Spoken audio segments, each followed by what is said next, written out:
Okay, so this one, the difference is the main difference is we're going to have multiplayer interactions. And so up until now, those games were two-player games. Well, they only had two strategies and they only had two players. And it's in general when we were talking about the Moran process, we had many strategies potentially, but the interactions were always two-player interactions. So the rock, scissors, paper game that Jonathan was talking about earlier, three strategies, but there were only two players. Here we're going to look at multiplayer games when there are multiplayer individuals interacting at the same time. And in particular, one of the weaknesses of the structure as laid out is that there were always pairwise interactions. And so the idea here is to generalize things a little bit. I will skip the first few slides because actually that was going to assume that there was going to be a break and I was going to re-say what we said before. Well, some of the first few slides. So there's a couple of papers that is looking at this stuff and where most of the work from this is coming from. So where's the motivation for what we were looking at before? Well, there are many different things that we can think about would go into the kind of process we look at, but one of these is to do with animal territories. So some animals have very well-defined territories. So and one animal will have its own territory, will have a nice boundary with other animals, and then they'll defend the territories. But mainly, or in many cases, these territories are not completely separate, and they overlap with each other, and sometimes they can overlap very, very heavily. And so instead of just an individual meeting another individual at a boundary and fighting a contest or interacting in some way, then many individuals can interact to a certain place. So an example would be at a waterhole where there's animals from all different areas will come to that particular place and have an interaction there. And they may only interact there with each other and hardly ever anywhere else. Or it may be that their territories overlap greatly, and they may interact in pairs or in many groups or in bigger groups, or indeed not at all.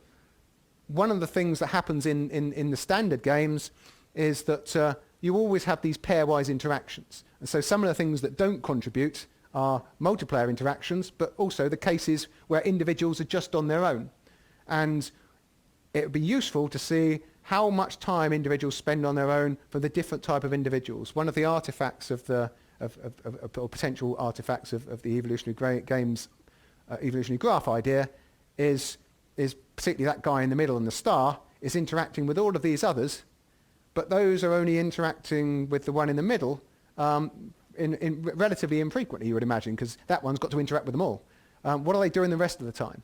How do we come up with their payoff from that situation? And this kind of the structure we're coming out here at least comes out with this kind of thing more naturally. But getting back to the animals, these animals will overlap in territories, and so they will interact with each other at different positions. And so at any particular time, there will be a collection of animals that will be together and that will interact. There'll be many of them will just not be with any others, and will be doing something on their own, which may contribute some fitness to themselves, depending on what activity it is. And we'll be thinking about animals running around different places on a territory. And this is at least the basis of the idea. So we're going to have a number of individuals, and one individual is going to have a number of places that it can go. The next individual is going to have, again, a number of places that it can go. This might be a very different collection of spaces. These two might be closely related, so they might spend their territories might almost completely overlap. But that's going to be the general idea. So, for instance, if you think about one particularly wide-ranging animal is the African wild dog. It runs around all over the place in packs, and their territories also change through time. So one of the reasons why this example was particularly used initially was to emphasize that this process is not a static one in terms, although all of the examples that I'm going to look at are going to be static in this sense, is that at different times of year, their territories can be effectively huge or not very big at all. In particular, when they're raising pups, then they'll hardly move at all because there's a den to keep and the pups to guard, and the pups can't move. But as soon as they can move, then they really move, and they cover huge distances. And not only do they cover huge distances, what what distances they cover, the space they cover overlap with the other guys, and so there are various different packs that might interact. So usually they'll be on their own. Sometimes they'll meet someone else, but sometimes there might be multiple kinds of interactions. And so we want the flexibility to be able to do these kind of things. So evolutionary graph theory, so this is the bit I'll skip. So I've said all of this, and I've said all of that. And I'll refocus on these stars just because at least one, this is the question that we're interested in asking. One question we're interested in asking is the fixation probability. Are we going to end up with here or here effectively? And if you have a nice symmetry, then the number of different structures you're considering can be considerably less than the actual maximum number that you might think. So here there are 6 different places, 6 different vertices on the graph. So 2 to the 6 places, so 64. Whereas in fact there are 12, but really there's only 11 because there's no way that I can get to the case where there's mutant with a resident in the middle. That's almost an aside. And so this question is, we're looking for the fixation probability. In principle, there we can look for other properties as well that we wanted, so time to fixation or something more general. But what happens in these cases, always there's some interaction between neighbours. So my fitness comes completely from maybe some background fitness added on, and then I will play a game with each of these in turn. This one will just play a game with me. And that's all that's happening. There are pairwise games, and everyone is always getting their fitness always from a collection of pairwise games. Yeah. So this is just some dynamical process on a graph. So it could be any of those dynamical processes. The transitions are not affected by which one you use. The only thing, but the probabilities of each transition are certainly affected. So one problem is that all of these are pairwise games. So there's no interactions that aren't pairwise. In fact, you can construct methods of to do it by picking a particular neighbourhood and playing games there. But there are some of these issues carry through with those methods as well. So many animals' interactions can involve many players, as I said. So the idea is to create something more general. And so the idea is we're going to look at a way of considering a population, some places. These places, in inverted commas, could easily be some ways of methods of social interaction rather than necessarily physical places. So it doesn't need to be linked to that. And what we're going to do in particular consider 3 elements in common with evolutionary graph theory. So in evolutionary graph theory, there is a graph, which is the population structure. There's the game you play on the graph, like the hawk-dove game, and there's the dynamics, like the invasion process, and so on. So we again will have these 3 elements. Actually, more recently, there'll be a population structure. This element more recently will split into 2 types, but I will not mention that today. I'll probably mention that on Wednesday. But effectively, we need something about the population structure, the type of game we play, which will now be a multiplayer game or a potential multiplayer game. You need a game that can be flexible, so that it may be one individual, so there's no game at all, or any number of individuals. And then we need some kind of dynamics. Again, on Wednesday, I'll say something about more general dynamics, very briefly, but actually here we're just going to concentrate on one particular dynamics that works. Really, the most important thing, from my point of view, is the population structure of what I'm going to say now. So this is what we do.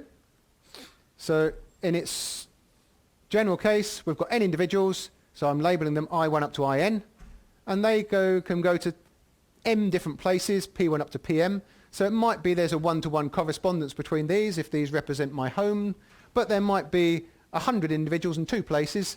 There might be 6 individuals in 50 places. There's no particular reason why n and m could take any particular values.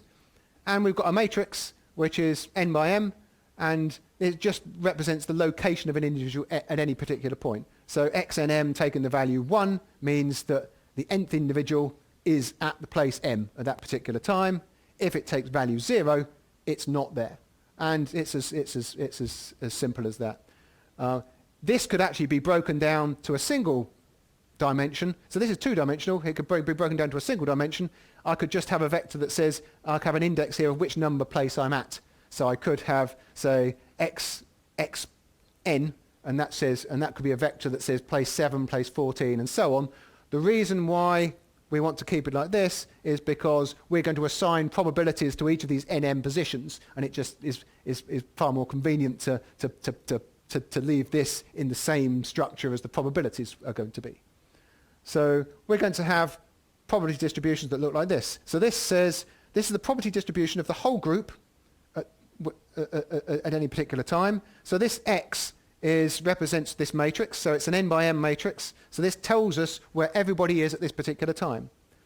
And this is going to potentially depend upon the history of our process.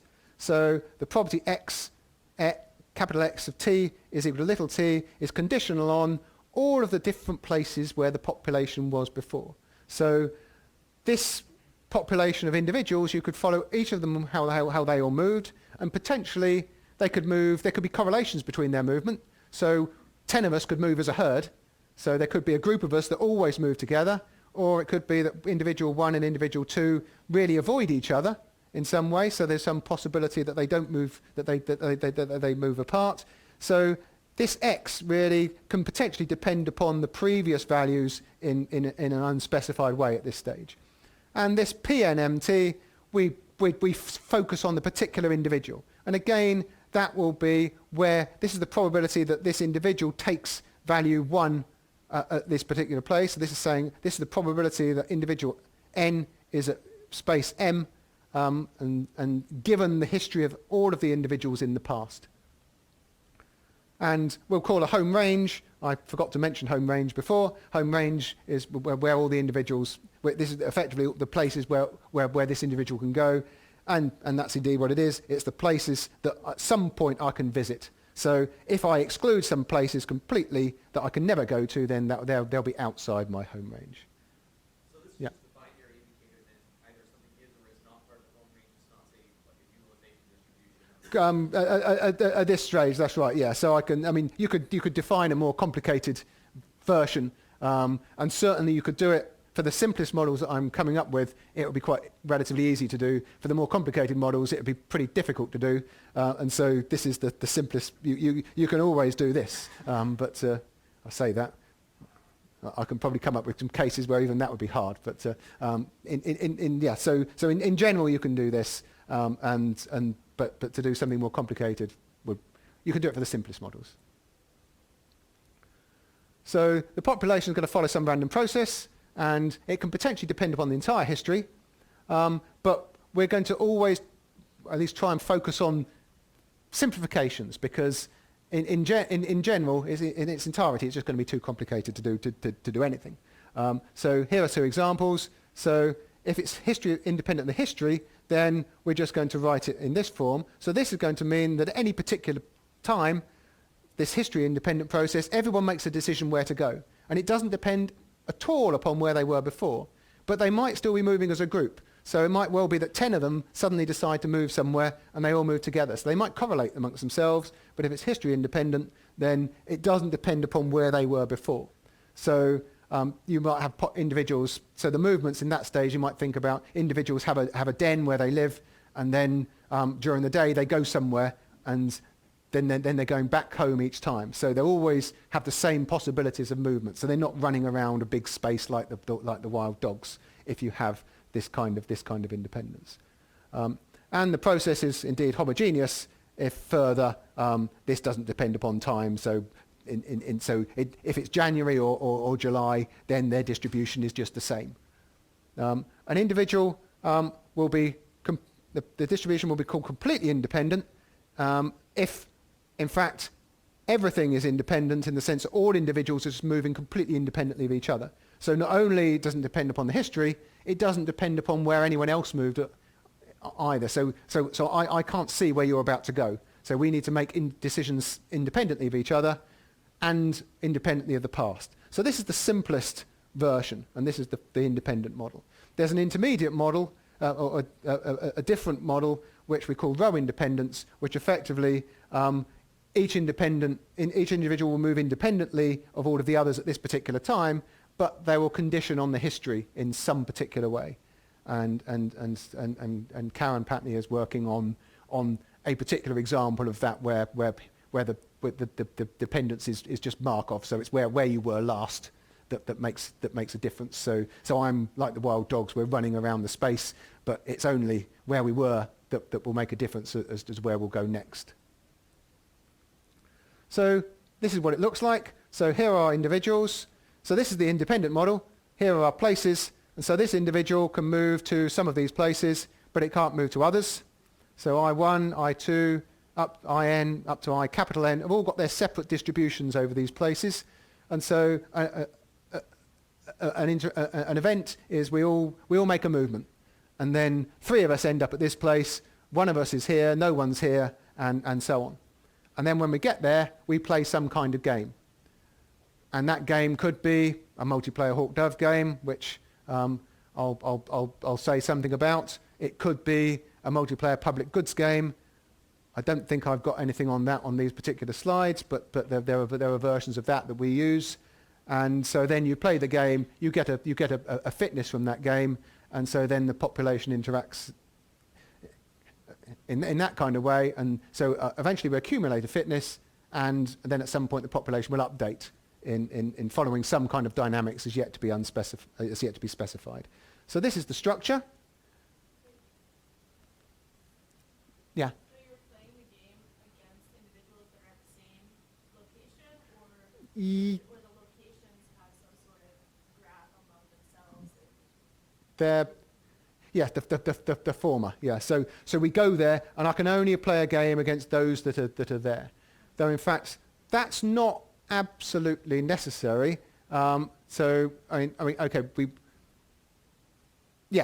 play a game only with that location. In fact, there's a slight generalization. You can think about it in 2 different ways. If there's some kind of structure, you can imagine playing games with near neighbor structures, but actually you can think of that in a different way. So I can adjust the model to make it a non-independent model, and then still make it so that we always play at the same place. So I always think of it, we always only play individuals who are at the same place at that particular time, and yeah, that's what we usually do. So we're playing a game against the individuals who happen to be there, and so I'll come on to games and to dynamics a little bit later on. So this is what happens. We make our move, and then we work out some kind of overall fitness. And we're going to imagine that we make many moves, we have many interactions before some replacement happens. So here, my overall fitness is going to be a weighting of the probability of what happens, so the probability of which groups form, combined with the rewards for when those groups form.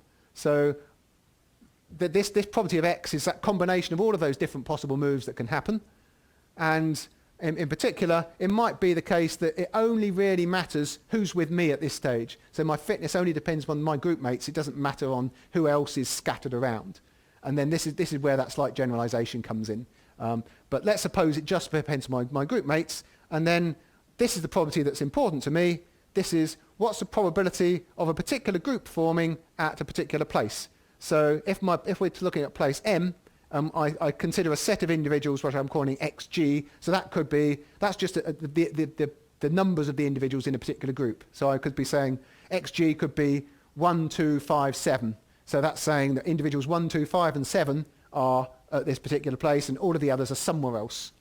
So the probability that a particular individual goes to that place is, well, just the P that you've worked out. So it's been given. So PJM, you look at all the probabilities of those movements to go to that group. You consider all the probabilities of all the non-group members to go somewhere else. And so the overall probability that we all end up there and they all end up somewhere else is given by this expression. And so then that's the probability that at this M, we as a group interact. And so then the others are somewhere else. And so then I'm interested in overall, my overall payoff. So here there are different elements. So this is the reward that I get if I happen to form a group, so this is the reward to individual n, if it happens to be in this particular group at that particular place. So individual n might be a cooperator, and then there might be 2 other cooperators, 2 other defectors. So I work out the overall payoff of that particular place. Or individual n could be a cooperator, and there could be no one else. This could just be a group of size 1. So we're looking at all of the individuals, all of the groups that contain this individual n. And then we look at the probability of those groups forming, multiplied by the reward that you get, sum over all of the different places that I could go, and all of the groups that I could be in, and that gives me a fitness, and it gives everyone else a fitness. And then at that point, we can use those to update. So, Real quick, yeah. question. So, I'm just trying to get my head around the multiplayer game aspect. Yeah. Is this like me playing chess? Well, so say there's 3 of us in a group, right? It's like me playing a chess game over here, and then me playing a chess game over here, and then accumulating like my wins and losses, and averaging over them, and that's what everybody else does. Or is it like a game of Scrabble where we're all sort of collectively playing one game? It could be either. I think more in terms of the latter than the former. So it could be. I mean,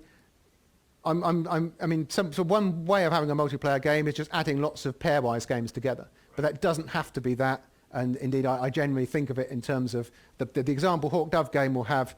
It's not like that. So it's not just a sum of lots of linear games. The game is very specifically a multiplayer game.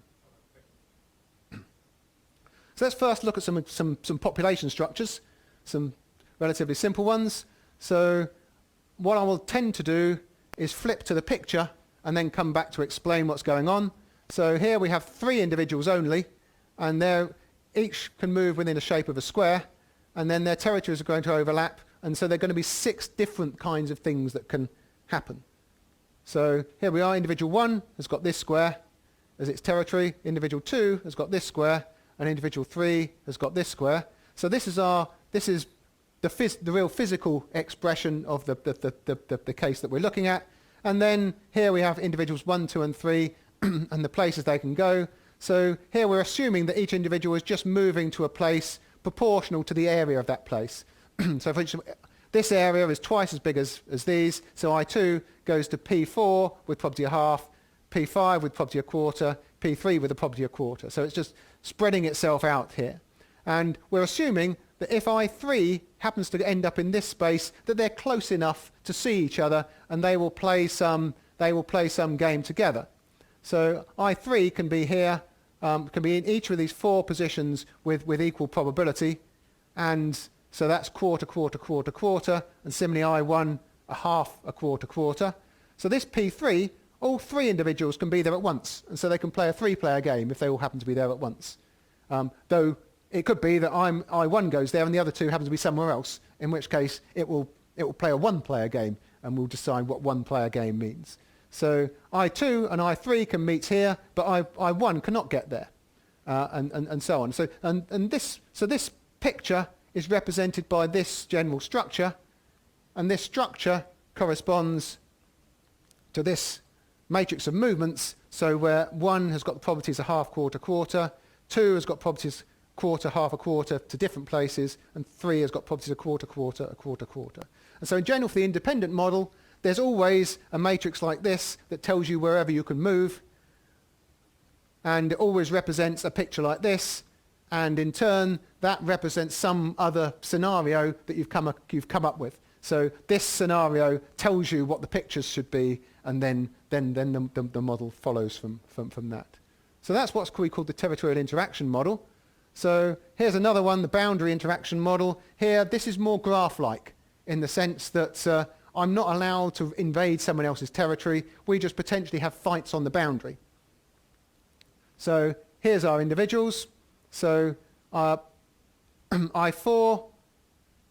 occupies this territory, I3 occupies this one, I2 occupies this one, and I1 occupies this slightly odd one.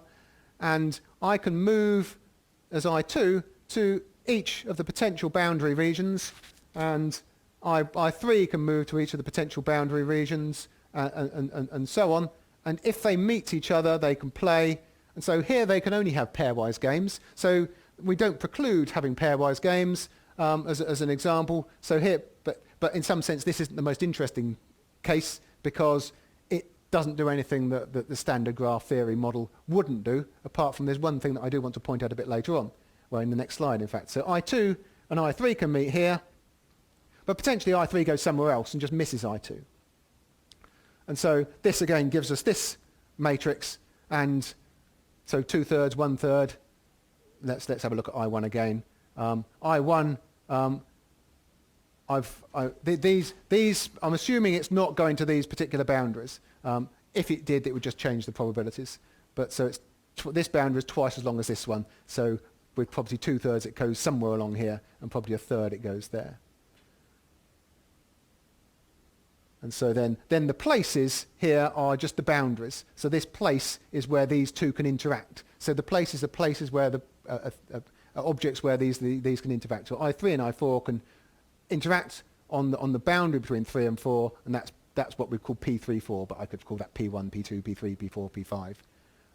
But that was just that for simplicity of following. And so that's this boundary here is then a place in that kind of way.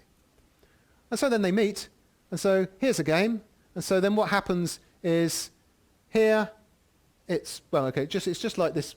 So this graph is a good representation of that now. So I1 can go to meet these two, and so maybe it's going to come here and meet this individual, but maybe this individual is going to go somewhere else. So in our case here, it's not the case that individuals always play all of their neighbours. There's some chance they don't play anyone at all. And in particular, some individuals would have more interactions than others. So here what happens is I only meet you if you move in the same direction as me. So if I've got a typical if I've got 4 neighbours and you've got 5 neighbours, then the probability that we meet if we had an equal weighting is there's one boundary between us, and it's a quarter that I go there, it's a fifth that you go there, so then it would only be a 20th that we'd actually meet. So you'd have these terms, 1 over dn times 1 over dn dashed, which is the probability that these particular 2 individuals meet at a particular point on a graph. And then they'd play their game. And then this fn is just the payoff that I would get if I met you. And this fn with a curly bracket just with me in there is just the payoff I get if I'm on my own. And typically, in this example, we've assumed that the payoff when you're on your own is just the same in each of the different places. And the point is that some individuals are very unlikely to meet anyone, and others are far more likely to meet those. And so then we have here a baseline payoff of what I would get if I was on my own, and then the differences. These terms here are differences of payoffs that I would get between playing the game and being on my own. And these weightings depend upon both the range of places that I can get. And so in this case, we're always doing something. There's a certain probability I'm doing something. And so if I was in the middle of a star, I'd be meeting individuals all the time. If I was if I was from the edge of a star, I'd hardly ever meet individuals, and it'd be what I did on my own that would be really important. So this is the one I wanted to focus on, and I see I'm talking too slowly again. So this is the territorial radar model, and here we have a species that has its own territory, and it then may raid the territory of its neighbours. So we've got a star graph, it's got 4 individuals for this particular example, and each leaf has got a probability of moving to the centre of a certain amount, and the middle can then move to can either stay where it is or move outwards. So here, this is the probability that I stay where I am if I'm in the middle, and this is the probability I move to each of the leaves. This is the probability I move to the middle if I'm on a leaf, and this is the probability I stay where I am. So here, each of the individuals has got a propensity to stay, a home fidelity to stay in its own place that we're calling H. So if H is 2, I'm twice as likely to stay where I am than to move to any of my particular neighbouring vertices. And so this is the diagram that it represents. So P1 can move to each of, this individual here can move to here, to here, to here, or here. And if H is big, it's more likely to stay there. And these guys are more likely to move because they've got less places to okay, these guys have only got 2 different places to go to, so that they're more likely to go to there than this guy is to any particular one of these. And again, we've got a representation of how this model works in the standard structure. But that's what the structure looks like. Here are just a few of the different, very simple graphs. So what we did in this second paper was really just look at all of the simplest possible populations and see some of the kind of things that could happen. And these are the simplest population that could have multiplayer games. So multiplayer being more than 2, my population must have more than 2 individuals. And so there were 2 with 3 and several with 4. And so we just looked at these very, very simple cases. So now this is the possible different transitions that you can have. So here the calculations were carried out exactly. So finding a payoff matrix, so finding a Markov transition matrix, and then seeing what's the probability you get to fixation. So for instance, let's look at this one. Think about all of the different states you could have on a circle, and so you start off on this one because all of the 4 possible cases there are effectively the same. And so you can either go backwards to extinction or forwards in some particular way in either of these directions, and eventually either you end up here or you end up there. So we needed to follow these Markov processes. So each of those graphs has got one of these associated with it. So let's talk about a dynamics and a game. I'll say something about the fixation probability and then a little bit of discussion.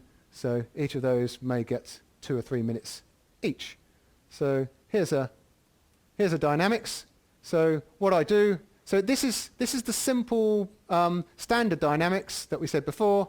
I pick an individual to reproduce proportional to its fitness. So I need to work out what my fitness is. Once I know what it is, I just add up all the fitnesses of everyone else, and that's a total fitness, and I reproduce proportional to my fitness. And then Dij, I look at all of the potential neighbours, in inverted commas, and these neighbours are governed by how likely I am to meet anyone. So if you and I interact a lot, it's quite likely that you'll be the guy I pick to replace, because we'll just happen to be together a lot. If we never meet each other, I can't replace you. If we meet sometimes, then there's an intermediate level. So how do we calculate this in this case? Well, we think about all of the possible ways that the 2 of us can meet. So if I meet you in all of these different ways, then in each of those cases I could replace you. So this is just, if you forget the modulus of g minus 1, this is just the total probability that we happen to be together in our process. This modulus of g minus 1 at the bottom just says that if the 2 of us are together, well, maybe 10 of us are together, and I can only replace 1 individual. So if there are 10 of us together, one of the other 9 is you, then it's only probably 1/9 it's you that I'm going to pick rather than anyone else. And so there's always a weighting by the group size down here. And if I got rid of this -1, that would indicate that I could replace, if I was allowed to replace myself. So I said that a bit earlier, that sometimes you can replace yourself and sometimes you can't. And so that's our dynamics. And so what we do is we follow from state S to state S primed. So I'm starting off with some collection of individuals that are mutants, some new collection that are mutants, and we just have this different possibilities. So my individual I is picked to do the replacement. It then replaces individual J. And so it's a very similar kind of process that we had before on graphs. And I think I'll skip the temperatures. But this is what I was alluding to before about picking individuals proportional to how likely the turnover happens. So a temperature in some sense is a measure of how often I'm killed, at least in this original dynamics. So if the individual at a particular place is killed a lot, then there's more chance a new mutant will appear there. And so this fixation probability based upon the weighting of appearance of new mutants is an alternative way of doing it that has been developed by Ben Allen and colleagues within the last couple of years. So here's a game. So we need to play a multiplayer hawk-dove game. So we need to play a multiplayer game of some sort. This is a multiplayer hawk-dove game, so I can define it for 1 individual or 1,000 individuals or anything in between. So what we do is every individual is either a hawk or a dove. There's 1 reward, and they all meet together. If everybody is a dove, they share the reward, or either that or they pick one of them at random to be the winner. If there's any hawks present, all of the doves run away and you're left with a collection of hawks. They then fight it out. Every individual picks up an injury apart from the winner who picks up the reward. So if there are 20 hawks, my reward is V minus 19 times C divided by 20. And if there are 6 other doves, then all of those doves get 0. I say 0. There's a background fitness for the reasons stated before. And so this game, if there's just one individual, then it just gets the reward. And so here it's great to be alone. Some other games you play slightly different structures. But that's our multiplayer hawk-dove game. And so we had just a few. So here are some, I'm not going to say too much about them. Effectively, this is the home fidelity parameter. And the bigger it is, the more likely I am to stay at home. So if I stay at home a lot, then all my fitness accumulates from individual behavior. So this is the fixation probabilities, rather. It's fixation probability against the home fidelity. So here, everybody stays at home almost all the time, and it's just a complete random mix. So everybody gets 1 over 3 or 1 over 4, depending on what the population size is. Not very interesting. As this changes, then there's a big spread based upon, so here this is a hawk in a hawk-dove population. So when the reward's big, then the hawk does great, and when the reward's small, then it does worse. But there's a spread based upon the different structures. In fact, there's not a huge amount of difference because there's no so much you can do with 3 and 4 individuals. These things vary more with bigger numbers. But you have interesting little humps in the population as group size, expected group size varies and so on. And this is the dove in the hawk population, and again you have little lumps there when the expected group size of a certain number of individuals changes. But broadly speaking, all of the interesting things happen over this side, and over here everything is effectively just a random. Every individual just sits at home and picks up rewards and occasionally interacts. And so all of the things there is more interesting stuff coming in terms of things that we're generating. But this just really is to illustrate some of the things. So let's just have a quick summary. So one of the things I will say on Wednesday will just be say where some of this is going, because I say up till now it's all been.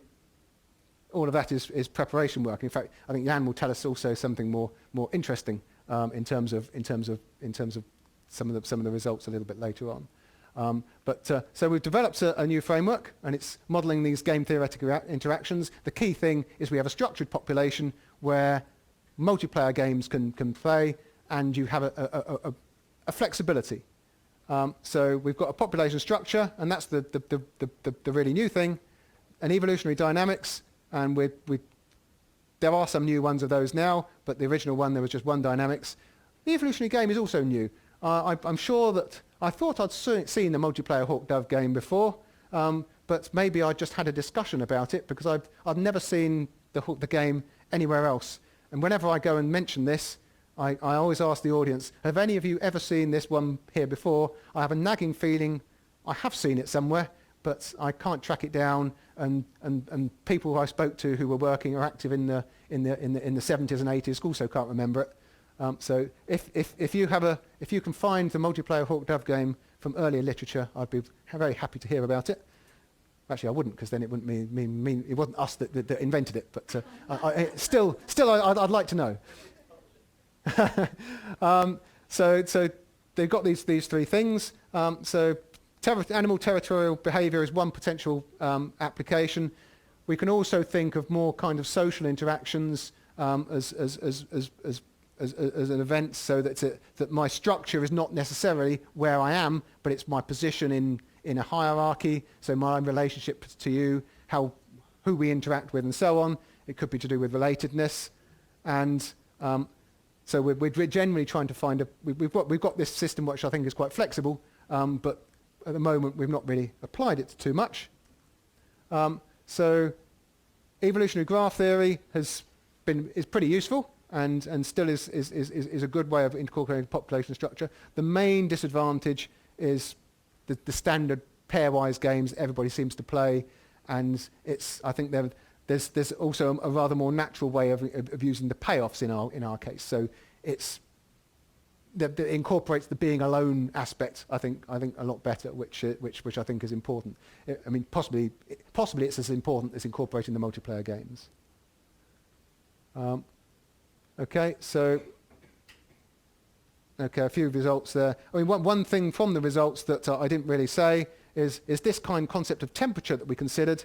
That seems to be the key thing from those original models that influences some of the game parameters. So when the temperature is big, then you would have certain types of individuals. So the hawks would be far better invaders, the doves would be far worse invaders, and the similar kind of thing you get in a public goods game. So high temperature favoured the defectors and disfavoured the cooperators.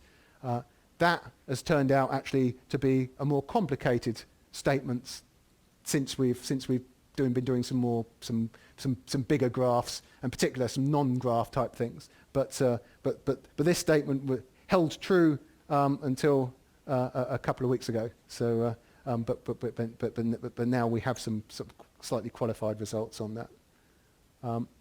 Okay, so statement here says an important next step in this work is to more incorporate the evolutionary dynamics. Well, I think that's still in process, but we're doing it. And then, in general, what we want to do is to generate models to look at more realistic types of populations, and this is really, I guess, some useful ideas would be very helpful. Because at the moment, as you've seen, it's on a very theoretical, abstract kind of basis, and we need to bring it into the real world a bit. Okay, that's it.